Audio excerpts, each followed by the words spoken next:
கனமழை காரணமாக சபரிமலையில் நதிகளில் பக்தர்கள் நீராடவும் குளிக்கவும் தடை விதிக்கப்பட்டுள்ளது. இதுகுறித்த கூடுதல் விவரங்களை நம்முடைய செய்தியாளர் சஜய்குமாரிடம் கேட்கலாம். சஜய்குமார், இந்த தடை தற்போது விதிக்கப்பட்டுள்ளது, இதற்கு மாற்று ஏற்பாடுகள் செய்யப்பட்டிருக்கா? அதனைய கேரளாவில் நேற்று முதல் பல்வேறு மாவட்டங்களில் குறிப்பாக சபரிமலை அமைந்திருக்கக்கூடிய பத்தனந்திட்டா மாவட்டம் உட்பட பல்வேறு மாவட்டங்களில் தொடர்ந்து கனமழை பெய்து வருகிறது. அதே போல இன்றும் பத்தனந்திட்டா மாவட்டம் உட்பட 6 மாவட்டங்களில் ரெட் அலர்ட் அறிவித்திருக்கிறது. இந்த மாவட்டங்கள் பள்ளி கல்லூரிகளுக்கும் விடுமுறை அறிவித்திருக்கக்கூடிய நிலையில் தற்போது சபரிமலைக்கு வரும் பக்தர்களுக்காக அந்த மாவட்ட ஆட்சியர் பிரேம் கிருஷ்ணன் உத்தரவு பிறப்பித்திருக்கிறது.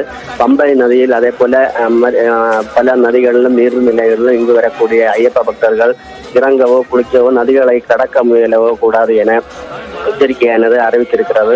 தொடர்ந்து மழை சபரிமலையில் தற்போதும் கூட மழை பெய்து வருகிறது. இதனால் நேற்று தமிழகம் உட்பட தமிழ்நாடு, ஆந்திரா போன்ற மாவட்டங்கள் உட்பட பல மாநிலங்களில் மழை பெய்து வருவதால் சபரிமலையில் வரக்கூடிய பக்தர்களின் எண்ணிக்கையும் கணிசமாக குறைந்துள்ளது. நேற்று இரவு 10 மணி வரையிலும் 60,983 பக்தர்கள் மட்டுமே சபரிமலையில் தரிசனம் செய்திருக்கின்றனர்.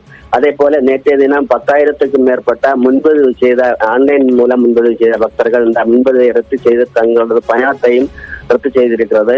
மேலும் இங்கு வரக்கூடிய பக்தர்களுக்காக பல்வேறு முன்னெச்சரிக்கை அறிவித்திருக்கிறது. இங்கு வரக்கூடிய சாலைகளில் அதிக கனமழை காரணமாக சாலை தெரியாத ஒரு சூழ்நிலை உருவாகக்கூடும்.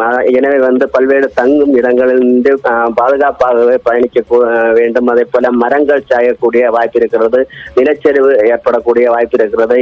எனவே பக்தர்கள் மிகவும் பாதுகாப்பாக ஆங்காங்கே பல தங்கும் வசதிகள் ஏற்படுத்தி இருக்கக்கூடிய இடங்கள் தங்கி பாதுகாப்பாக பயணம் மேற்கொள்ள வேண்டும் என பத்தனந்திட்டா மாவட்ட நிர்வாகம் சார்பாக சபரிமலை வரும் பக்தர்களுக்கு அறிவிப்பு வெளியிட்டிருக்கிறது. தற்போது காலையில் தொடர்ந்து மழை பெய்து வருவதால் சபரிமலையில் வரக்கூடிய பக்தர்களின் எண்ணிக்கையும் கணிசமாக குறைந்திருக்கிறது. அபிநயா,